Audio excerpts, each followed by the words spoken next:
हरी हरी अपनी electrical shop में काम कर रहा था कि तभी पड़ोस का छोटू वहां पहुंचा।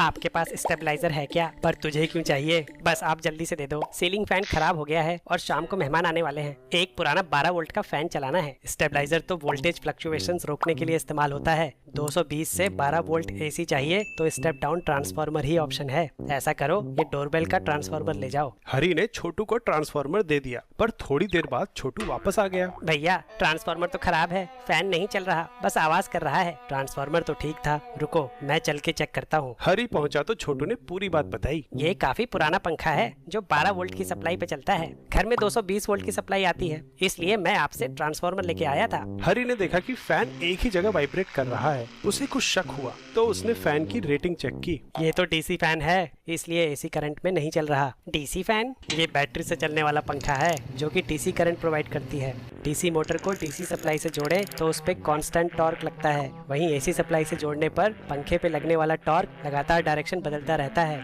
इस ट्रांसफार्मर से एसी सप्लाई आ रही है, इसलिए पंखा एक ही जगह वाइब्रेट कर रहा है। तो अब क्या करें? एसी को डीसी में बदलना होगा। वो कैसे? डायोड का इस्तेमाल करके। डायोड सेमीकंडक्टर से बनी ऐसी डिवाइस है जो करंट को केवल एक ही डायरेक्शन में फ्लो करने देती है, दूसरी में नहीं। एसी करंट लगातार अपनी डायरेक्शन बदलता है। अगर डायोड को सोर्स के साथ ऐसे लगाएं तो करंट केवल एक ही डायरेक्शन में फ्लो करेगा, दूसरी में नहीं। लेकिन यहाँ तो आधा करंट ब्लॉक हो गया। कम करंट में तो कम पावर मिलेगी ना? हाँ, इसलिए इस सर्किट को हाफ वेव रेक्टिफायर बोलते हैं। पूरा करंट एक ही पोलैरिटी में लाने के लिए फुल वेव रेक्टिफायर सर्किट बनाना पड़ेगा। मतलब जब करंट पॉजिटिव साइकिल में है तो लोड सोर्स के साथ ऐसे जुड़ा होना चाहिए, और जब नेगेटिव साइकिल में है तो ऐसे। इस अरेंजमेंट में लोड से हमेशा करंट एक ही डायरेक्शन में फ्लो करेगा। इसको हम दो हाफ वेव रेक्टिफायर्स की तरह भी देख सकते हैं। अब बस इन दोनों को किसी तरह एक साथ जोड़ना है। दो हाफ वेव रेक्टिफायर्स को सीधे सीधे नहीं जोड़ सकते, क्योंकि या तो ये ओपन सर्किट की तरह काम करने लगेगा या फिर एक शॉर्ट सर्किट की तरह। अगर थोड़ा ट्राई करोगे तो पाओगे कि ब्रिज कॉन्फ़िगरेशन में दो डायोड्स के सारे कॉम्बिनेशंस किसी एक हाफ साइकिल के लिए या तो सोर्स को शॉर्ट सर्किट कर देंगे या ओपन। इसलिए यहाँ दो एक्स्ट्रा डायोड्स ऐसे लगाने होंगे कि पॉजिटिव साइकिल के लिए इस पाथ से करंट फ्लो हो और नेगेटिव साइकिल में इस पाथ से।